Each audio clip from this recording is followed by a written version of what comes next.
I'm 12 years old and I'm going to land this plane. The captain just died. The co-pilot is crying, hands shaking so badly he can't control the aircraft. 189 passengers are screaming. Nobody knows I've been secretly flying for 3 years. Nobody knows my mother was a fighter pilot. Nobody knows I can save them. Until now. Before you watch full story, comment below from which country are you watching. Don't forget to subscribe for more amazing stories. Emma Mitchell was 12 years old, and she had learned to be invisible. She sat in seat 19C of United Flight 804, her small body practically drowning in an oversized navy blue hoodie that had once belonged to her mother. The sleeves hung past her fingertips. Her worn-out sneakers, 2 sizes too big because her grandfather said she'd grow into them, dangled above the floor, not quite reaching it even when she stretched her toes. Long brown hair, the same shade as her mother's, fell in a messy ponytail across one shoulder. Dark circles under her eyes made her look older than 12, or maybe just tired. So very tired. Around her neck, hidden beneath the hoodie, hung 2 silver dog tags on a thin chain. Her fingers kept creeping up to touch them through the fabric. A nervous habit she couldn't break, wouldn't break, didn't want to break. The metal was warm from her skin. She could feel the raised letters without looking. Could recite them from memory because she'd read them 1,000 times. Mitchell, Rebecca J., CPT, USN call sign, Valkyrie. The flight attendant, a kind woman named Janet with silver hair and smile lines around her eyes, had checked on Emma 3 times already since they'd taken off from Chicago. You doing okay, sweetheart?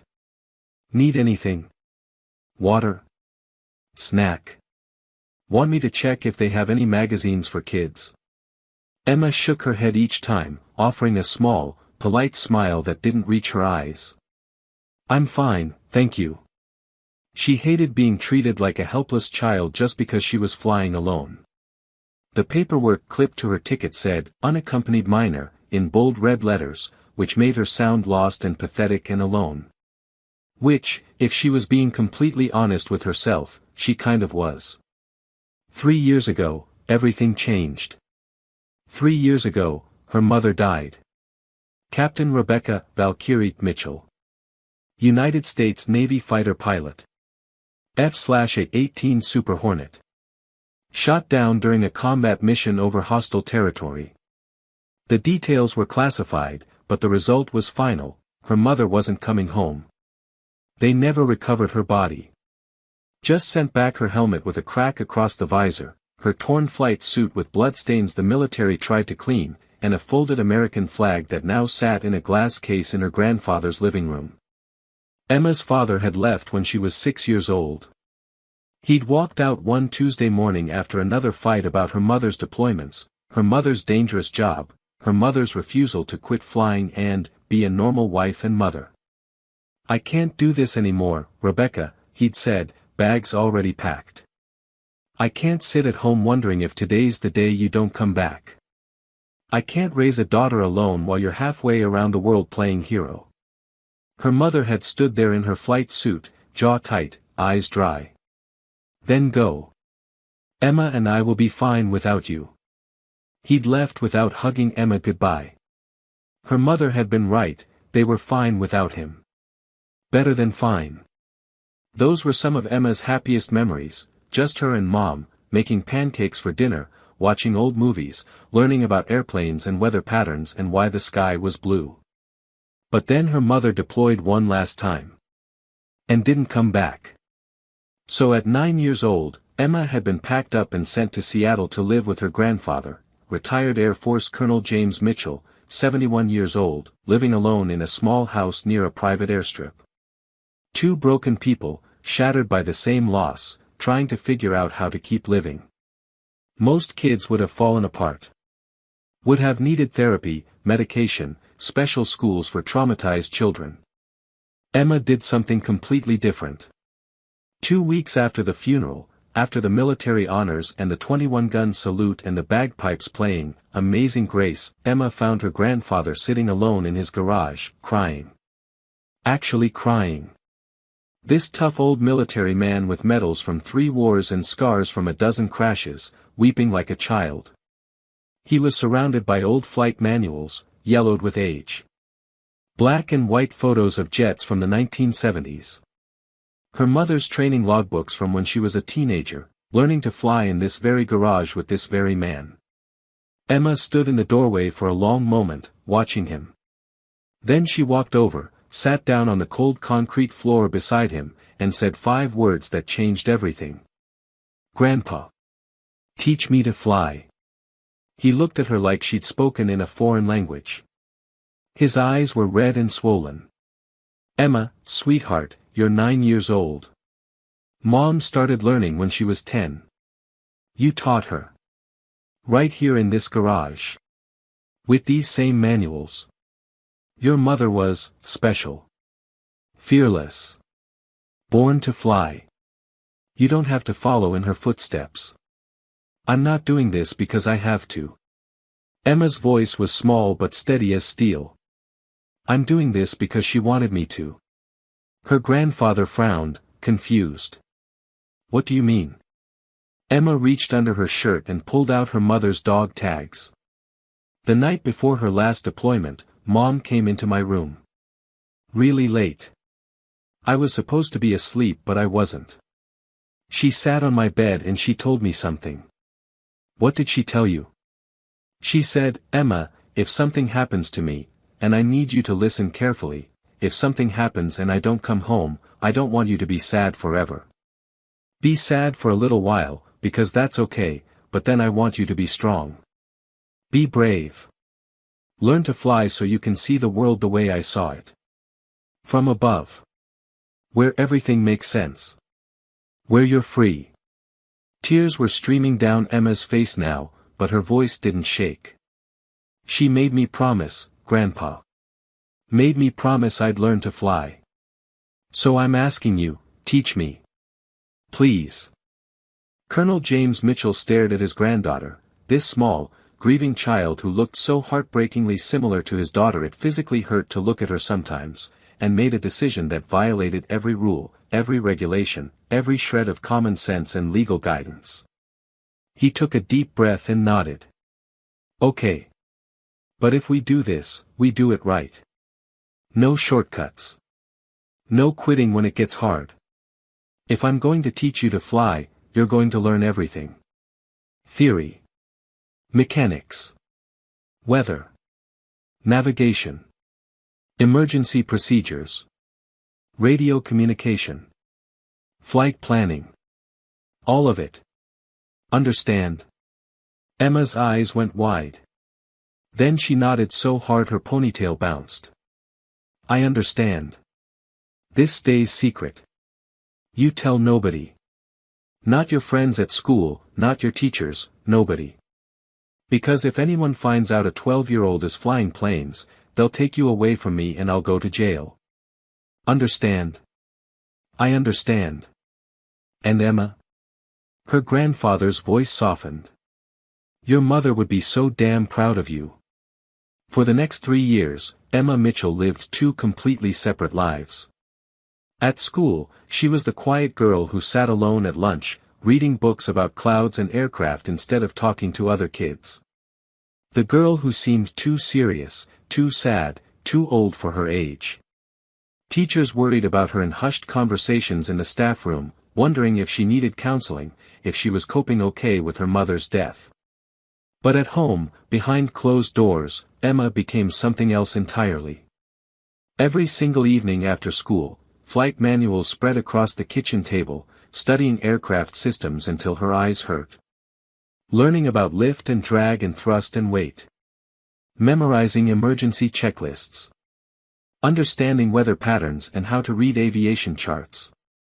Every weekend, the small private airstrip where her grandfather kept an old Cessna 172, white with blue stripes, registration number N2847Q. He couldn't legally let her fly solo, she was way too young, not licensed, not even close to the minimum age. But he could teach her. The first time Emma climbed into the pilot's seat, her feet didn't reach the rudder pedals. Her grandfather stacked 3 cushions under her so she could see over the instrument panel. Her small hands could barely grip the yoke properly. "This is the throttle," he explained patiently. "This controls your engine power. Push it in, you go faster. Pull it out, you slow down. Simple. Simple," Emma repeated, her voice filled with wonder. "These are the rudder pedals. They control the nose of the aircraft left and right. You'll use them for steering on the ground and for coordinating turns in the air." "Coordinating turns," Emma echoed, committing it to memory. "This is the yoke, your control wheel. Pull back, the nose goes up. Push forward, the nose goes down. Left and right turns by turning the wheel." Emma's hands trembled as she touched the yoke. "Mom held this same yoke, didn't she? When you taught her?" "She did. And you know what she said the first time?" "What?" "She said, 'This is where I belong.'" "And Emma?" Her grandfather's voice got thick with emotion. "I can already tell you belong here too." The training was relentless and thorough. They started with engine starts and shutdowns. Then taxiing on the ground, learning to steer with the rudder pedals, feeling how the plane responded. By age 10, Emma could execute a takeoff that was smoother than pilots with 100 hours of experience. She understood the feeling, that magical moment when the wheels left the ground and the airplane transitioned from a clumsy machine rolling on pavement to a graceful bird soaring through air. By age 11, she'd practiced emergency procedures so many times they were burned into her muscle memory. Engine failures. Electrical system malfunctions. Loss of radio communication. Unexpected weather. Her grandfather would suddenly pull the throttle to idle during a flight and bark, "Engine failure." "What do you do?" Emma wouldn't panic. "Establish best glide speed. Pick a landing spot. Run the restart checklist. If no restart, prepare for emergency landing." "Good. Now do it." And she would, hands steady, mind clear, talking herself through each step just like he'd taught her. By age 12, Emma had secretly logged over 200 hours of flight time. 200 hours of taking off, flying, and landing. 200 hours of learning to read the sky, to feel the wind, to understand the airplane as an extension of her own body. Her call sign, Legacy, came after a particularly difficult landing. Strong crosswinds. Gusting to 30 knots. Her grandfather had suggested they postpone, but Emma insisted on trying. "Mom flew in combat," Emma had said firmly. "She dealt with surface-to-air missiles and enemy fighters. I can handle some wind." The landing was rough. The plane bounced twice before settling on the runway.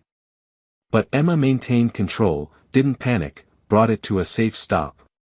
Her grandfather climbed out of the instructor's seat and just looked at her for a long moment.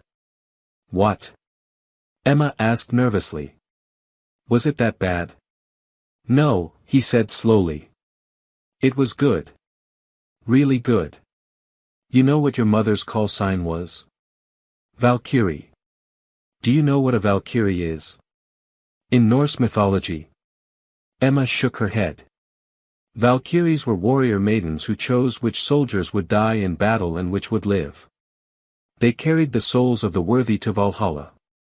Your mother got that call sign because she saved so many people, her wingmen, soldiers on the ground, civilians caught in crossfire. She decided who lived. He put his hand on Emma's shoulder.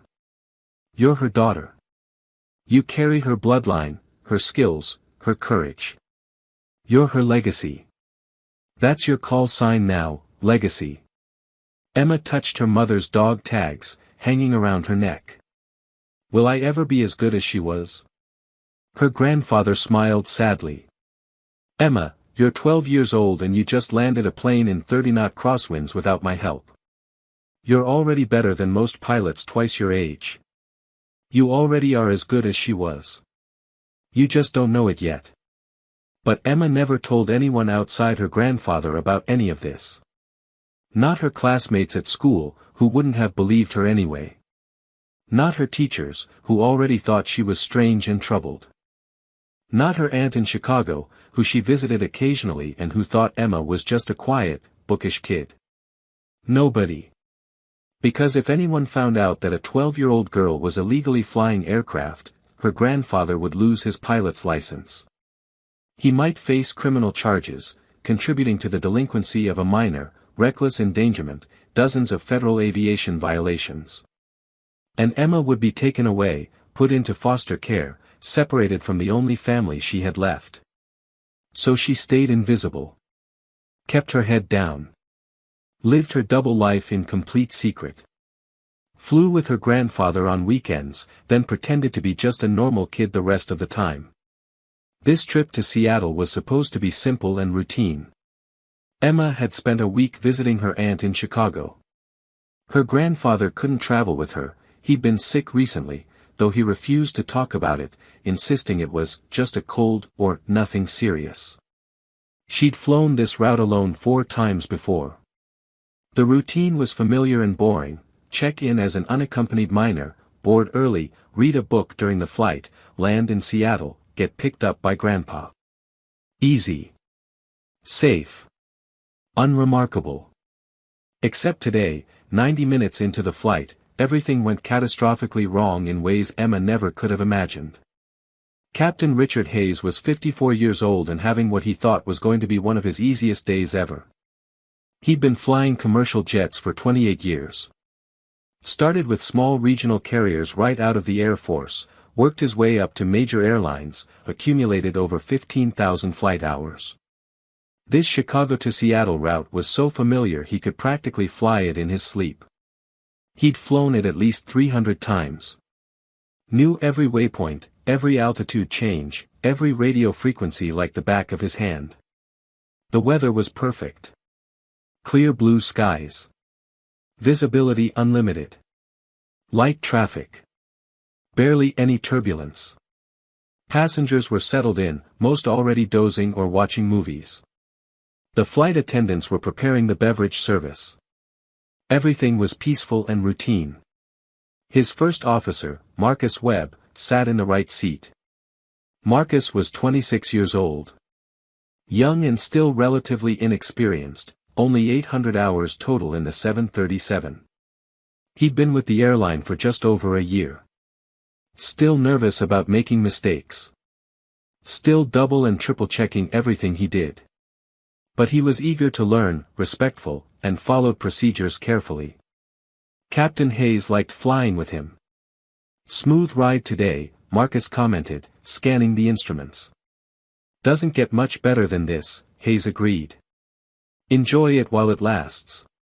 Winter's coming and these routes can get nasty. They chatted casually about football, about Marcus's upcoming wedding, about Hayes's grandkids. 30,000 feet above the earth, cruising at 480 knots, everything was perfectly, completely, beautifully normal. Then, without any warning at all, Captain Richard Hayes made a small sound. A grunt. Barely audible over the cockpit noise. Marcus glanced over casually. Captain. You okay? Hayes's face had gone deathly pale. Sweat was beading on his forehead despite the cool cockpit air. His left hand clutched at his chest, fingers digging into his uniform shirt. I don't feel. His voice came out tight, strangled, wrong. Marcus's casual concern instantly transformed into alarm. Captain Hayes. What's wrong? Hayes tried to answer but couldn't get words out. His breathing was rapid and shallow. His eyes were wide with pain and fear. Then he slumped forward against his harness. Completely unconscious. His weight pushed the control yoke forward. The plane's nose dipped down. Altitude alarms immediately started screaming. Marcus's training kicked in automatically. He grabbed his own yoke and pulled back, leveling the aircraft. Captain. Captain. He reached over and shook Hayes's shoulder roughly. No response. Hayes was completely limp, head lolling. Marcus's heart was hammering so hard he thought it might explode out of his chest. His hands started shaking. Oh God! Oh God! Oh God! Oh God! He slammed the intercom button with a trembling finger. His voice came out high and cracked with terror. Flight attendant to the cockpit immediately. Medical emergency. Now. Janet, the senior flight attendant, was at the cockpit door in seconds. The panic in Marcus's voice had sent her running. She burst through the door and immediately saw Captain Hayes slumped unconscious. Her face went white. Oh my God! Check if he's breathing. Marcus shouted, desperately trying to maintain control of the aircraft while monitoring instruments with shaking hands. Janet quickly checked for a pulse at Hayes's neck. Put her ear near his mouth and nose. Her expression went from worried to terrified. He's not breathing. No pulse. I think it's his heart, we need to start CPR right now. Another flight attendant rushed in to help. Together, they struggled to release Hayes from his harness and pull him out of his seat. The cockpit was cramped and awkward. It took precious seconds to maneuver his limp body onto the floor. Janet immediately began chest compressions, counting under her breath. 1, 2, 3, 4. Marcus was completely alone at the controls now. His hands were shaking so violently he could barely hold the yoke steady. His breathing was coming in short, panicked gasps. Sweat was pouring down his face. He'd never flown completely solo in an emergency. Never been solely responsible for 189 human lives. His entire training had been in simulators, clean, controlled, with instructors who could pause the scenario if something went wrong. This was real. This was happening right now. His captain, his mentor, the experienced pilot who was supposed to be in charge, was dying on the floor behind him. And Marcus had no idea if he could do this alone. His hand fumbled for the radio. Denver Center, United 804, we have an emergency, captain is incapacitated, medical emergency, requesting. His voice was shaking so badly the words came out garbled. United 804, Denver Center, say again. You're breaking up. Marcus tried to steady his voice and failed completely. Denver Center, United 804, the captain is unconscious, I think heart attack, they're doing CPR, I'm the only pilot now. 804, can you continue to safely operate the aircraft? Marcus stared at the instrument panel. His vision was blurring with fear sweat. His hands wouldn't stop shaking. He was supposed to say yes. Supposed to sound calm and professional and in control. But he wasn't in control. He was terrified. I can fly but I've never. I don't know if I can land this alone. I'm not ready for this, I've never done this without supervision. What Marcus didn't realize in his panic was that he'd forgotten to turn off the cabin intercom when he'd called for the flight attendant. Every word he was saying was being broadcast throughout the entire passenger cabin. In the cabin, people heard everything. They saw flight attendants running toward the cockpit with medical equipment. They heard the young first officer's voice, cracking with fear, admitting over the radio that he didn't know if he could land the plane alone. The reaction was immediate and catastrophic. People started crying. Some screamed. A woman in first class began praying loudly. A man started hyperventilating into a paper bag. Parents clutched their children. Strangers grabbed hands with seat neighbors. Panic rippled through the cabin like wildfire spreading through dry grass. In seat 19C, Emma Mitchell heard every single word. She heard the terror in the first officer's voice. The desperate admission that he wasn't ready, didn't know if he could do this. She felt the slight wobble in the aircraft's flight path, subtle, but definitely there. Marcus was overcorrecting, his hands too tense, his inputs too jerky and hesitant. Emma knew that wobble intimately. She'd felt it herself when she was first learning, when she was scared and uncertain. That was the wobble of someone flying scared instead of flying confident. That was the wobble of a pilot about to lose control. Her heart was pounding. Her small hands gripped her mother's dog tags so tightly the metal edges cut into her palms. This isn't your problem. You're just a kid. You're 12 years old. You can't help. Stay in your seat. Let the adults handle it. But Emma knew aircraft emergencies better than most adults. She'd trained for them relentlessly. She'd flown practice approaches in terrible weather, with her grandfather randomly simulating equipment failures and engine problems. She'd handled situations where an experienced adult pilot would have panicked. She wasn't licensed. Wasn't legal. Wasn't even supposed to know how to fly. But she absolutely, definitely recognized the voice of a pilot who was about to lose control of his aircraft. And she could not, would not, just sit here and do nothing while 189 people died because she was too scared to try. Emma unbuckled her seatbelt and stood up. The businessman in seat 19D immediately grabbed her arm. His face was pale with fear. "Kid, sit down. It's not safe to be walking around." Emma pulled her arm free with surprising strength. Her voice was quiet but absolutely certain. "I know it's not safe. That's exactly why I need to help." She started walking up the aisle toward the cockpit. All around her, adults were completely panicking. Crying. Praying out loud.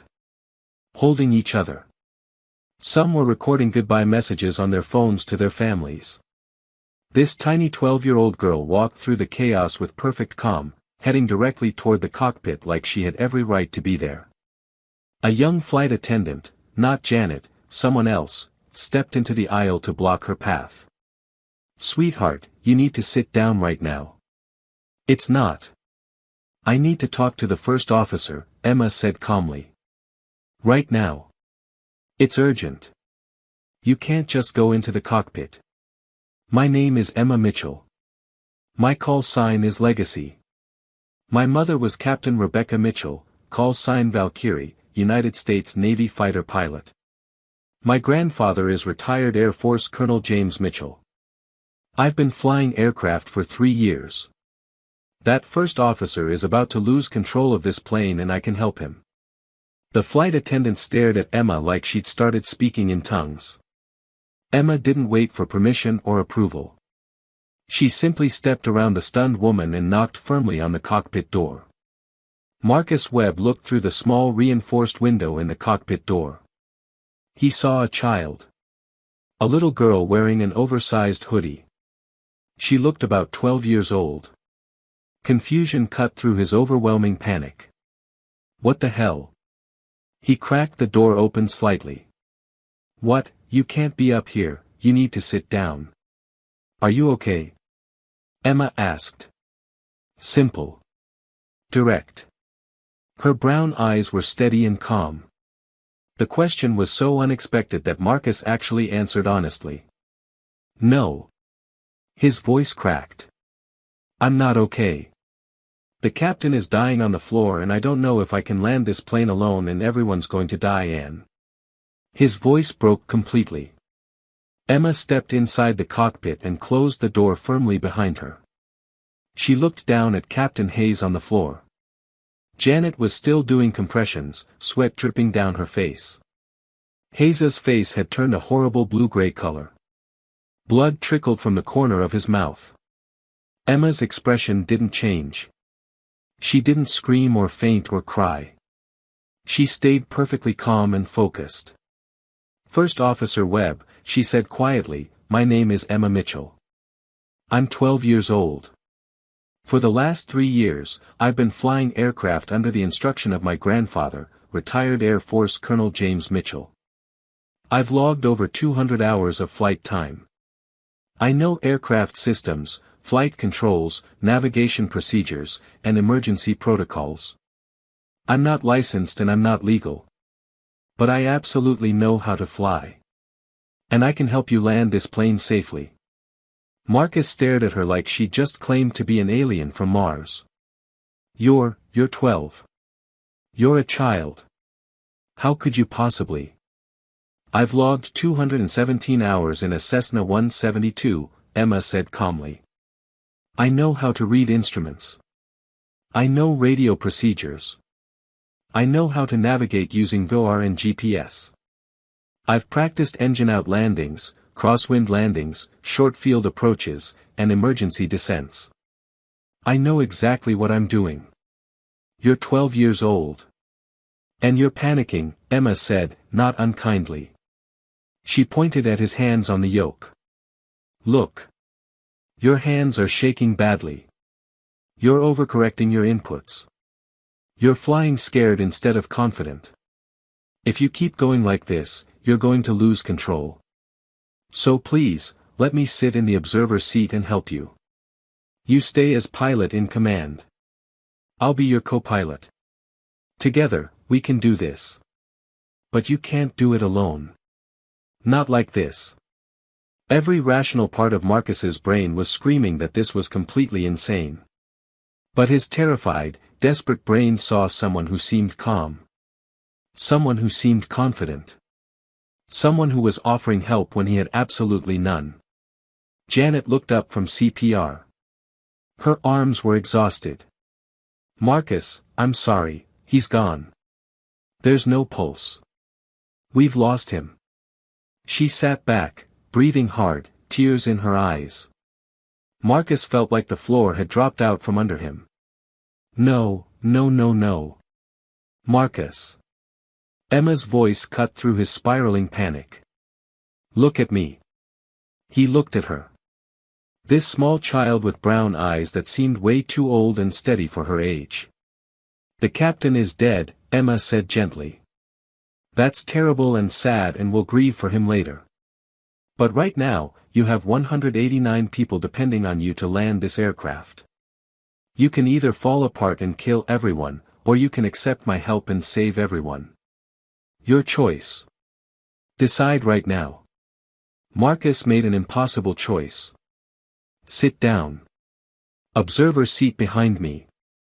Don't touch any controls unless I specifically tell you to. Emma quickly climbed into the jump seat, buckling the harness. She was so small her feet dangled well above the floor. But her small hands moved with practiced, confident precision as she scanned the instrument panel.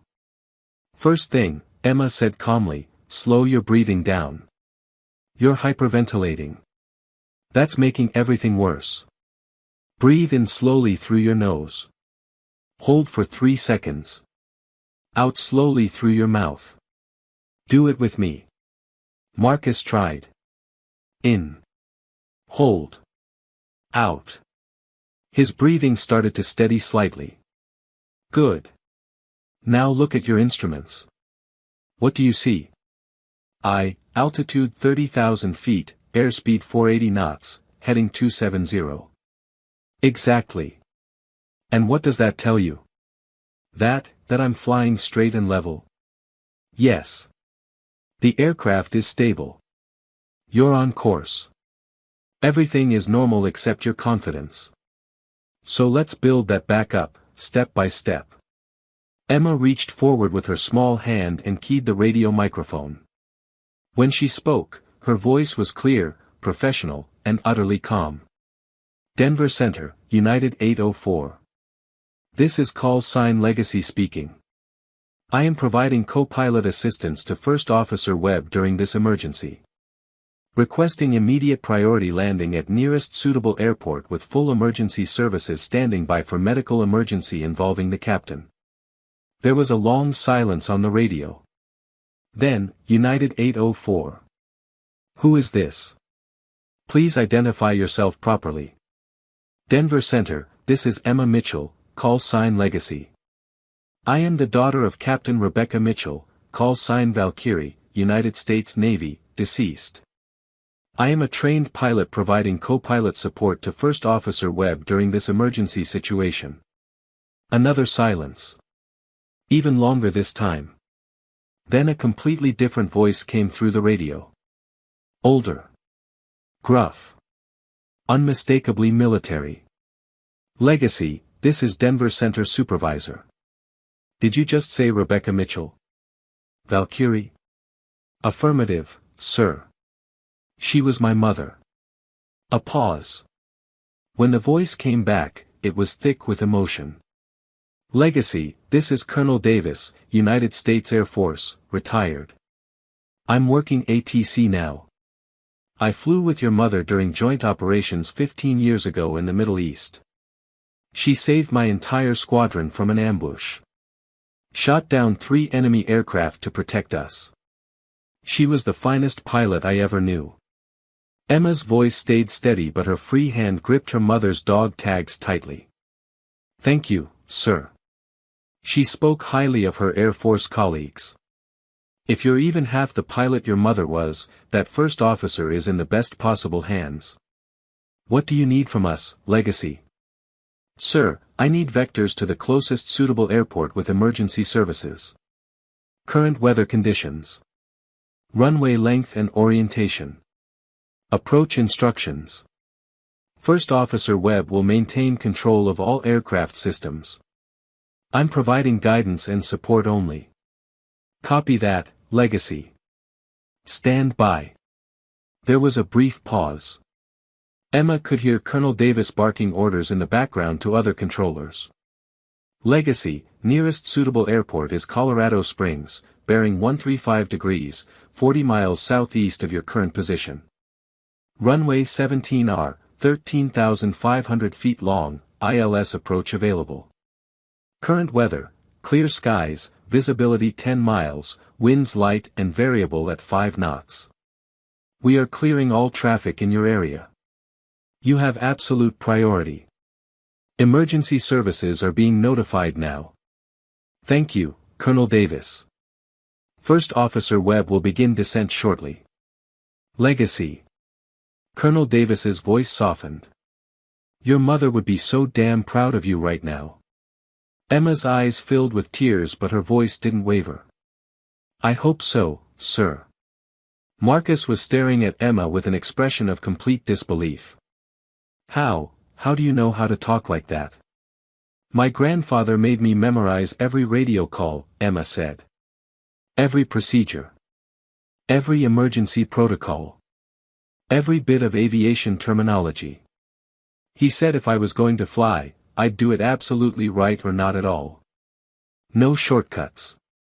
No exceptions. She turned to look at Marcus directly. Now. Let's get this plane on the ground safely. Ready? Marcus swallowed hard and nodded. Okay. First step, reduce your throttle to 70%. Nice and slow. Don't jerk it. Marcus's shaking hand moved the throttle back. The engine noise reduced. Good. Now I want you to start descending. Target rate is 1500 feet per minute. Watch your vertical speed indicator. 1500 feet per minute, Marcus repeated, pushing the yoke forward slightly. The altimeter started unwinding. Perfect. Now configure your flaps to 5 degrees. Marcus reached for the flap lever. Wait, Emma said. What's your airspeed? Marcus glanced at the indicator. 470 knots. And what's the maximum flap speed? Marcus's mind went blank with panic. I don't remember. 250 knots, Emma said calmly. So what do you need to do first? Slow down.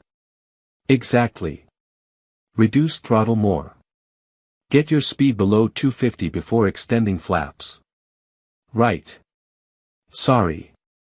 I knew that, You're doing fine, Marcus. Your brain is just working too fast because you're scared. So slow down. Think before you act.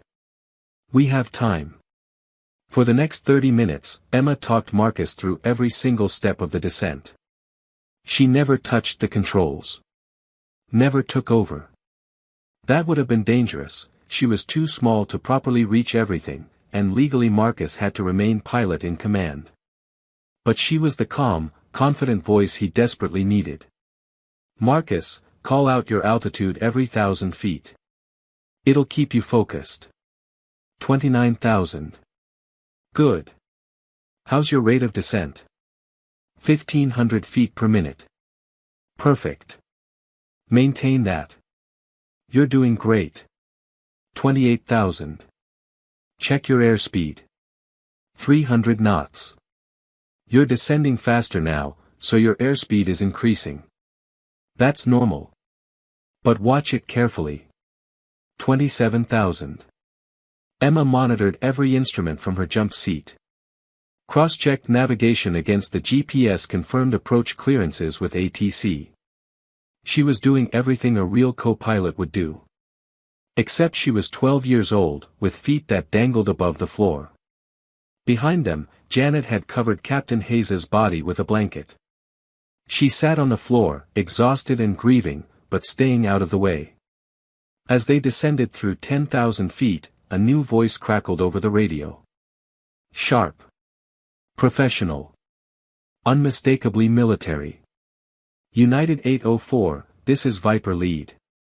F-16 Fighting Falcon out of Peterson Air Force Base. We are your escort. We will be visual with your aircraft in approximately 90 seconds. Emma keyed the mic immediately. Viper Lead, this is Legacy. Thank you for the escort. Please confirm you have our current position and altitude. Legacy, we have you on radar. Descending through 9,000 feet, 40 miles north of Colorado Springs. We'll take up positions on your left and right wing. A pause. Then. Legacy, wait. Are you the Legacy? Valkyrie's daughter? Emma's voice stayed professional, but Marcus could hear the emotion underneath. Affirmative, Viper Lead. That's correct. Another pause. When the F-16 pilot spoke again, his voice had changed completely. Respectful. Almost reverent. Ma'am, I mean, Legacy, your mother personally trained half the fighter pilots in my squadron. She was an absolute legend in Navy and Air Force aviation circles. It is a genuine honor to provide escort for you. Tears were running down Emma's cheeks now, but her voice remained steady. Viper Lead, my mother would tell you to stop talking and focus on your job. Now please take up your escort positions and ensure we have clear airspace for approach. A moment of surprised silence. Then a low chuckle. Yes, ma'am. You sound exactly like her. Viper Flight, take up escort positions. 30 seconds later, two sleek F-16 fighters appeared outside the cockpit windows. Powerful, deadly machines flanking the big commercial airliner like protective guardian angels. Marcus saw them and felt some of his overwhelming fear finally start to ease. They're here for you. They're here for all of us, Emma corrected gently. Those pilots have families waiting for them too. They understand what's at stake. Now focus. We're 15 miles from the airport. Time to configure for landing approach. Emma walked Marcus through each step with patient, perfect precision. Extend landing gear. Marcus flipped the switch. 3 green lights illuminated. Gear down and locked. Good. Now flaps to 15 degrees. The aircraft shuddered slightly as the flaps extended. Flaps 15. Check your airspeed. 200 knots. Perfect. You're right on target. Now flaps to 30 degrees. Full landing configuration. Flaps 30. Final approach speed for this aircraft weight should be approximately 140 knots. You're currently at 180. Gradually reduce throttle. Reducing throttle. You've captured the localizer. The instrument landing system is now guiding you. You're perfectly on the glide slope. Everything is going exactly as it should. At 500 feet above the ground, Marcus's hand started shaking violently again. Emma, what if I mess this up? What if I land too hard and the gear collapses? What if I bounce and lose control? What if? Marcus. Emma's voice cut through his spiral of panic. Look at me. He glanced back. This tiny child was looking at him with absolute confidence. You are not going to mess this up. You know why? Why? Because you're not alone. I'm right here with you. My mom's spirit is watching over both of us. Captain Hayes believed in you, that's why you're sitting in that seat. Your training was excellent. You know how to do this. You just need to trust yourself. But. No buts. We're going to land this plane safely. Together. Now turn around and focus on the runway. I'll call out altitudes. You fly. At 100 feet, Emma started calling out. 50 feet above runway, 40, 30, start your flare now, gentle back pressure on the yoke, 20 feet, 10 feet, hold it steady, hold it. The main wheels kissed the runway. Firm, but safe. The plane bounced slightly, once, then settled. Marcus deployed the thrust reversers. The engines roared. He applied the brakes firmly but smoothly. The massive aircraft slowed from 140 knots, to 100. To 60. To 40. To 20. Marcus guided it onto a taxiway and brought it to a complete stop. Then he started crying. Full, body-shaking sobs. We did it, oh my God, we did it, we're alive, everyone's alive. Emma unbuckled her harness with shaking hands. The adrenaline was wearing off now and she suddenly felt exhausted. You did it, Marcus, she said softly. You flew the entire approach. You made the landing. I just helped you remember that you could. When the emergency doors opened and the slides deployed, passengers flooded out onto the tarmac. Crying. Hugging complete strangers. Kissing the ground. Thanking God and Marcus and the flight attendants. Emergency vehicles surrounded the aircraft, fire trucks, ambulances, police cars, all with lights flashing. Paramedics rushed onto the plane and confirmed what everyone already knew, Captain Hayes was dead. But 189 other people were completely safe. The passengers quickly learned what had happened. Word spread fast about the 12-year-old girl who had helped the terrified first officer land the plane. She's just a kid. She saved all of us. Her mother was some kind of war hero. News crews were already setting up. Someone had called the media. The story was about to explode. But Emma didn't want interviews or attention. She didn't want to be on television or in newspapers. She just wanted her grandfather. Colonel James Mitchell arrived at Colorado Springs Airport 2 hours later. He came in a wheelchair, pushed by a nurse. He was much sicker than he'd admitted to Emma. Stage 4 pancreatic cancer. The doctors had given him 6 months maximum. He'd been hiding it from her, not wanting her to worry. When he saw Emma sitting in an airport office, wrapped in a blanket, drinking hot chocolate, his weathered face crumpled and tears streamed down his cheeks. Grandpa. Emma ran to him, nearly knocking the wheelchair over as she threw herself into his lap. You did it, Legacy, he whispered, holding her tight. You saved them. All of them. I broke every rule, Emma sobbed. They're going to arrest you for teaching me. They're going to take me away. I'm so sorry. Stop.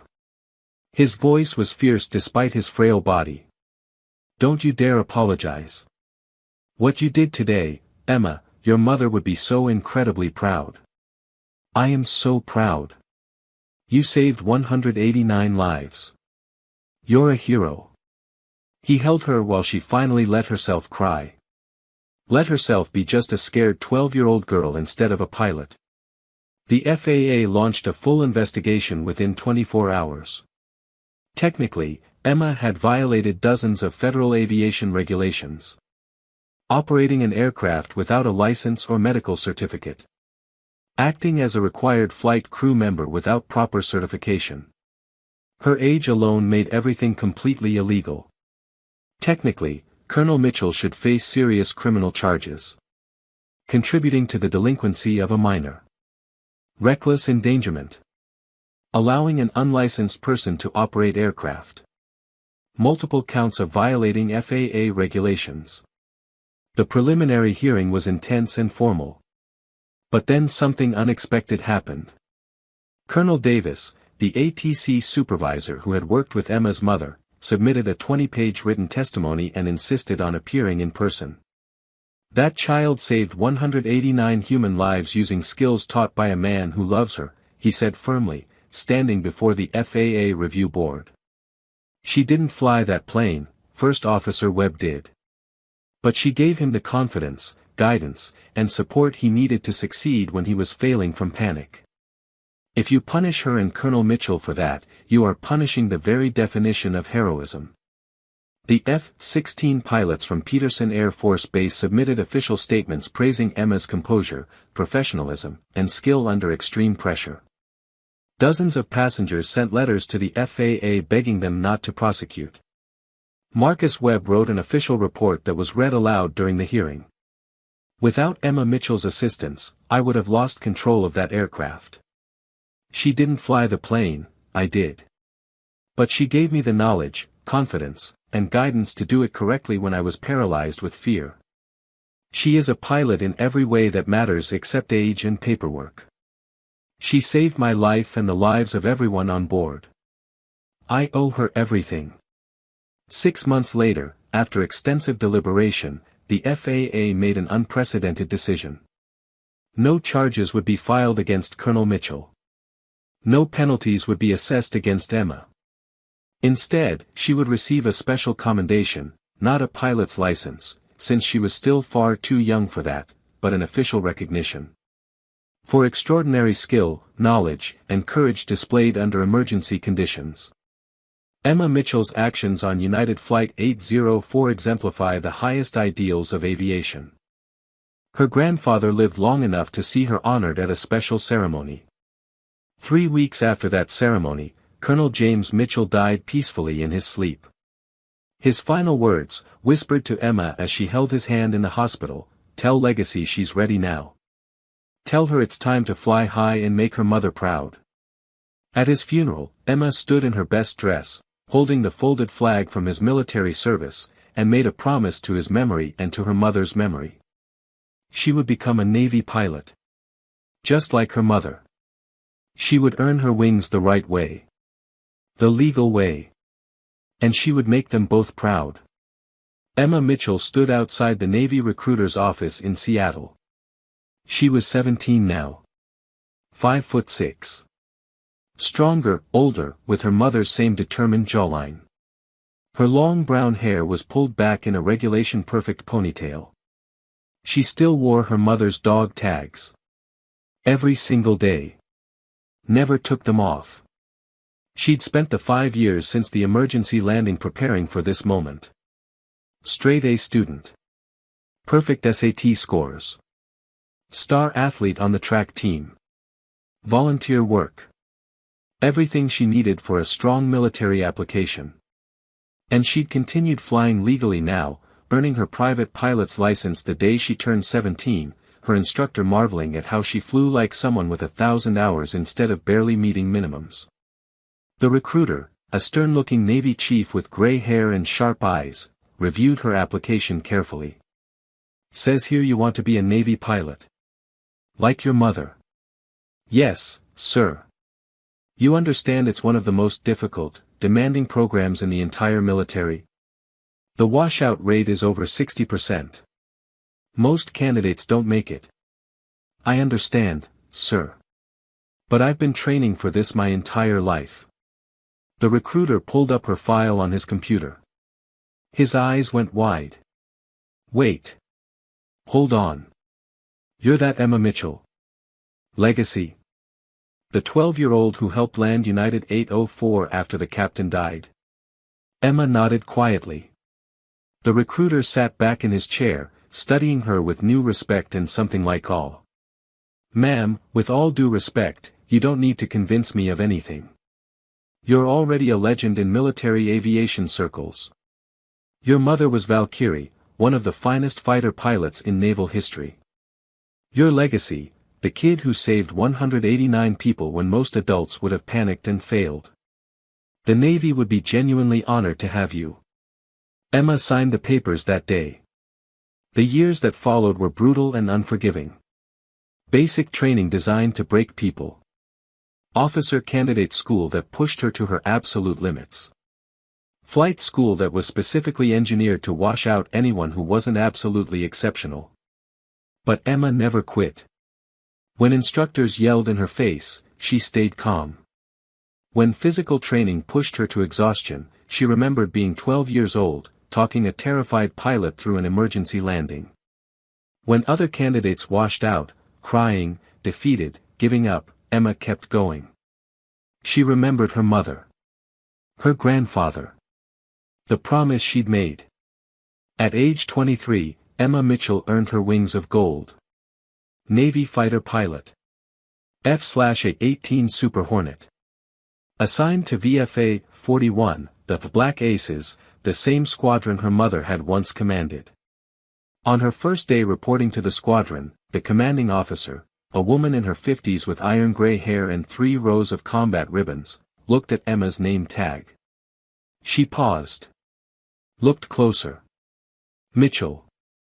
Legacy. You're Valkyrie's daughter. Yes, ma'am. The commander's stern expression softened just slightly.